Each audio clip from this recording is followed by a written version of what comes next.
새벽 2시 포천 시내를 가로지르는 국도 위에는 아직 이른 봄서리가 남아있었다. 그 서리 위로는 흰색 세단 한 대가 미끄러지듯 달리고 있었고 운전석 옆 창문에는 다홍색 리본이 살짝 드리워져 있었다. 화이트데이에 맞춰 준비했다는 사탕 부케 때문이었다. 차를 탄 사람은 23대 트로트 신의 이찬원. 조수석에는 이번 행사의 숨은 주인공 김건희 여사가 앉아 있었다. 여사는 푹 눌러쓴 버킷햇의 짙은 마스크로 얼굴을 가렸지만 앞좌석 둘은 숨길 수 없는 들뜸과 긴장을 공유했다. 불과 3시간 전 서울 외곽 그린하우스에서 화이트데이 파티가 막을 내렸다. 국내 저명 인사와 아티스트 120여 명이 모여 어린이 병원 건립 기금 모금을 마친 자리였다. 현장에선 무대 위로 올라간 이찬원이 첫 곡 초록별을 부른 뒤 여사가 직접 꽃다발을 건네는 훈훈한 장면이 포착됐다. 그러나 파티가 끝나자마자 그들은 번개처럼 포천으로 향했다. 이유는 하나.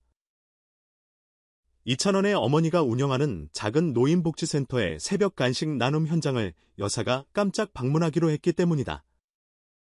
포천교회 근처 작은 골목에서 차가 멈췄을 때 여사는 차문을 열며 반짝이는 스포트라이트보다 이 새벽 전등 불빛이 더 따뜻하네요 라고 속삭였다. 이찬원은 그 말에 힘을 얻은 듯 바로 골목 안으로 뛰어들어가 어머니와 자원봉사자들에게 여사를 소개했다. 누가 시키지 않았는데도 할머니들은 준비해둔 강냉이죽 그릇을 내밀며 영부인 마마도 한 숟가락 하고 가시라고 웃었다. 여사는 난감하면서도 기쁜 얼굴로 두 손으로 그릇을 받아들었다. 그렇게 찍힌 휴대폰 사진 한 장이 몇 시간 뒤 SNS에 올라와 새벽 3시 김건희 여사 포천 간식 봉사 깜짝 참여라는 제목으로 전국을 돌아왔다. 이찬원에게 이날은 잊을 수 없는 낭만이자 부담이었다. 그는 원래 지난 1년 동안 지방 곳곳 박람회를 돌며 광장 버스킹 플러스 자선 캠페인 프로젝트를 이어왔다. 노래와 기부를 엮은 실험적 투어였는데 포천은 그 여정을 시작한 첫 도시였다. 당시 한 기업 박람회에서 자선버스를 운영하던 그는 초대 가수로 섰고 우연히 관람객으로 왔던 김건희 여사가 그의 노래 별보다 빠르다를 듣고 눈물을 훔쳤다. 무대 뒤 여사는 직접 연락처를 건네며 어느 날 도움이 필요하면 꼭 연락해주세요 라고 약속했다. 그 한마디 덕분에 이찬원의 재능 기부 지방 순회는 정부와 기업 후원이 동시에 들어오며 예상보다 거대한 프로젝트로 성장했다. 그리고 오늘 약속은 현실이 됐다.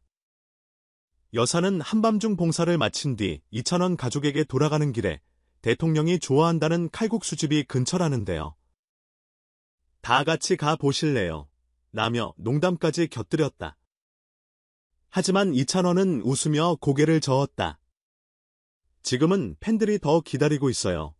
실제로 그의 유튜브 채널에선 전날부터 화이트데이 비밀 라이브가 예고되어 있었다. 구독자 164만 명에게 보낸 알림 하나가 이미 밤을 새운 팬덤을 들썩이게 만든 상태였다. 이찬원은 봉사 현장에서 곧장 소형 스튜디오로 이동해 어쿠스틱 기타 하나만 들고 40분간 라이브를 진행했다. 화면 뒤로는 금방 떠나지 못하고 스튜디오 구석에 남아있던 여사의 실루엣이 살짝 잡혔고 그 장면이 다시 한번 실시간 채팅창을 폭발시켰다. 유튜브 라이브 마지막 곡은 내 마음 결과였다. 영상 제목은 경업원 팬들을 위해 My How to Your Echo로 적었는데 공개 12시간 만에 조회수 500만을 돌파하며 이찬원 채널 사상 최고 기록을 갈아치웠다. 놀라운 건 따로 있었다. 팬들이 댓글에 남긴 엔드스크린 QR코드였다. QR을 열면 3장짜리 디지털 초대장이 떴다. 제목은 로드 투 삼솔라이즈. 국내 3개 도시 고향 상원 대구를 거쳐 오는 8월 10일 14일 서울 게스포놈 단독 콘서트를 연다는 대망의 일정이었다. 특히 마지막 날인 14일 오후 5시 공연은 글로벌 스트리밍 플랫폼 티링을 통해 전 세계 동시 생중계된다. 이찬원의 팀은 국내 최초로 360도 멀티 앵글 플러스 라이브 채팅 통합 티켓을 판매할 계획이며 일본과 북미를 겨냥한 실시간 일본어, 영어 자막도 준비 중이다. 이렇게까지 프로젝트가 커졌는데도 정작 이찬원은 소탈했다. 저는 그저 노래만 하는 사람인데 누군가는 이 노래에 손을 맞잡아 주시더라고요. 그가 말하는 누군가란 김건희 여사만이 아니었다. 지난해 박람회 투어 때 만난 공무원. 안동에서 자갈밭 버스킹을 도운 향교 청년단. 거창에서 점심을 싸오던 할머니들. 그리고 무엇보다 새벽 2시에도 채팅창을 빛내준 팬들. 이 모든 얼굴이 합쳐져 하나의 거대한 합창단이 되고 있었다. 이번 투어에는 놀라운 장치도 숨어 있다. 공연장마다 새벽 기부 박스를 설치해서 전날 밤 11시부터 시작되는 사전 합창 리허설 시간에 팬들이 저소득층 아이들을 위한 물품을 직접 기부하면 2,000원이 한 매칭 펀드로 같은 금액을 더해 기탁한다. 고양 공연장에선 이미 500명의 팬이 참여해 도시락 키트 1,200개가 경기 북부 아동센터에 전달됐다. 대구 공연날엔 지역 스타트업이 자체 제작한 학습 태블릿 200대를 한꺼번에 기부하면서 2,000원의 이름으로 지역 언론 일면을 장식했다. 그는 콘서트가 끝난 뒤 받아든 소리 없는 박수라며 이 프로젝트를 가장 자랑스러운 성과로 꼽았다. 덕분에 방송가도 들썩인다. 지상파 3사는 물론 글로벌 OTT까지 케이트라트 휴먼 다큐멘터리 형식의 신규 프로그램을 기획 중이다. 한 PD는 기찬원은 노래뿐 아니라 서사, 공익, 디지털 플랫폼을 모두 아우르는 보기 드문 인문기라며 새로운 한류 스토리의 주인공이라고 평했다. 실제로 다큐 파일럿 촬영을 맡은 넷플릭스 코리아 측은 포천봉사 현장과 여사와의 일정을 포함해 총 300시간 분량의 원본 영상을 이미 확보했다. 그렇다면 이 모든 여정의 출발점은 어디였을까? 이찬원이 처음 주목받은 건 2022년 고등학교 교내 축제 무대였다.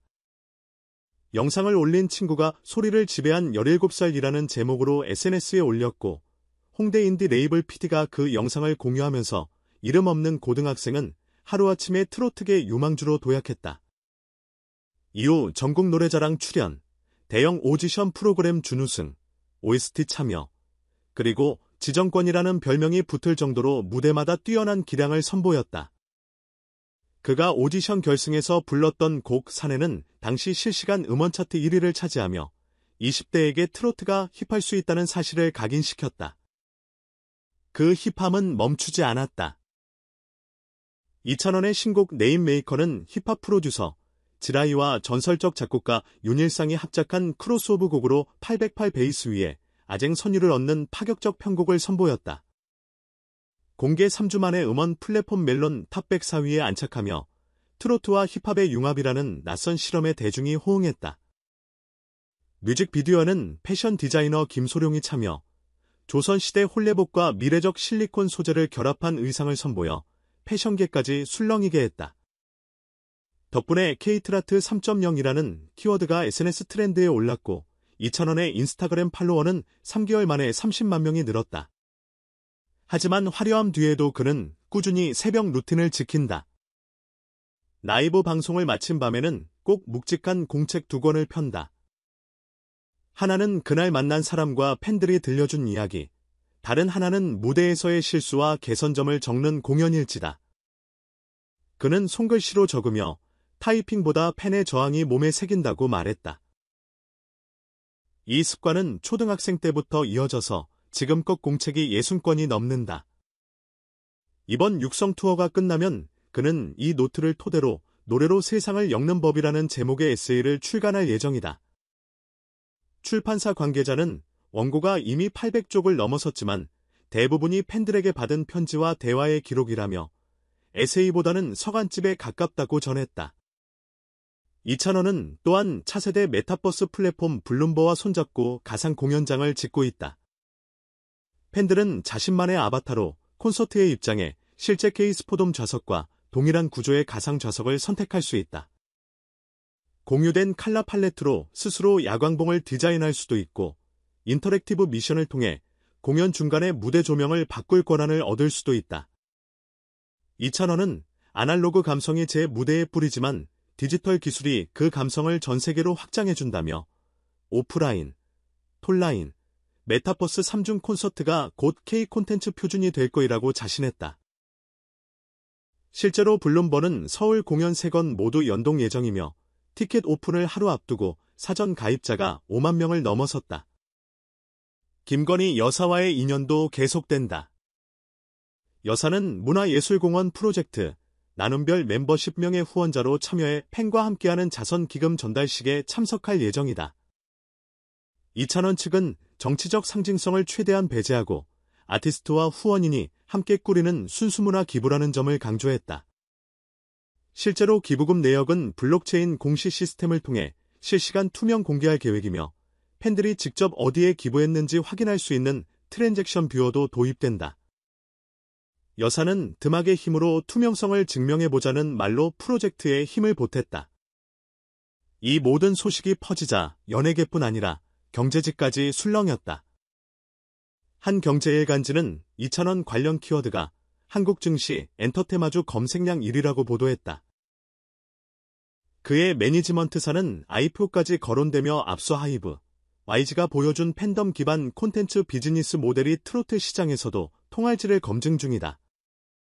여기에 팬덤은 주식보다 중요한 건 음원 차트라며 해시태그 샵사인사인스 인천공을 기획 중이니 팬과 투자자가 각자의 방식으로 열기를 분배 중인 셈이다. 그런데도 이찬원은 웃으며 말한다. 제가 만든 건 노래 3곡과 얇은 공책 몇 건입니다. 나머지는 모두 여러분이 더해주신 거예요. 그래서일까? 그는 모든 인터뷰를 끝낼 때마다 같은 주문을 남긴다. 내일 다시 새벽 2시에 만나요. 팬들은 그 말을 의식처럼 되뇌며 리마인더 알람을 맞춘다. 언제 어디서든 새벽 공기가 가장 막을 때 울려 퍼지는 그의 라이브 알림을 놓치지 않겠다는 다짐이다. 그 알림음은 곧 시작될 세계 투어 초석이기도 하다. 북미, 길본, 동남아 쇼케이스를 겨냥해 그는 매일 30분씩 영어와 일본어 발성 연습을 곁들인다. 아직 무대 조명이 켜지지 않은 시간, 그는 포천 연습실에서 홀로 마이크를 잡는다. 헤드폰 너머 메트로놈 소리가 귀를 쪼개고 바닥에 놓인 스피커가 저음부를 울릴 때 어둠 속에 그는 언제나 첫 데뷔 무대를 떠올린다. 그날 땀이 번져 볼을 타고 흘렀고 목이 잠길까 두려워 물을 너무 많이 마셔 무겁던 배를 두 손으로 감싸며 노래했다. 그때 느꼈던 두려움과 떨림은 여전히 이찬원을 이끌어가는 최후의 연료이다. 팬들은 알고 있다. 화려한 스포트라이트 바깥 새벽의 고요 속에서 그가 한 단어를 갈고 닦는다는 사실에 그 땀방울이 쌓여 트로트 플러스 힙합 플러스 메타버스라는 거대한 불꽃을 피워 올렸고 그 불꽃이 세상 구석구석 은은한 온기를 전하고 있다. 이번 여름 서울 밤하늘을 가르는 드론쇼와 함께 시작될 3일간의 콘서트는 단순 흥행을 넘어 문화와 기부와 기술이 어우러지는 축제가 될 것이라 모두가 기대한다. 8월 14일 오후 5시 전 세계 어디서든 스마트폰 한 번이면 접속 가능한 그 무대. 아마도 수천 개 도시의 밤과 아침이 동시에 이찬원의 목소리에 귀를 기울이게 될 것이다. 그리고 콘서트가 끝난 뒤에도 이야기는 멈추지 않는다. 그의 노트 공책은 또 다른 여백을 기다리고 있고 팬들은 다음 알림을 손꼽아 기다릴 테니까. 그 여정의 한가운데서 우리는 다시 물음을 던진다. 음악은 어디까지 우리를 연결할 수 있을까? 이찬원은 웃으며 답할 것이다. 아마 새벽의 끝과 새벽의 시작이 만나는 그 지점까지.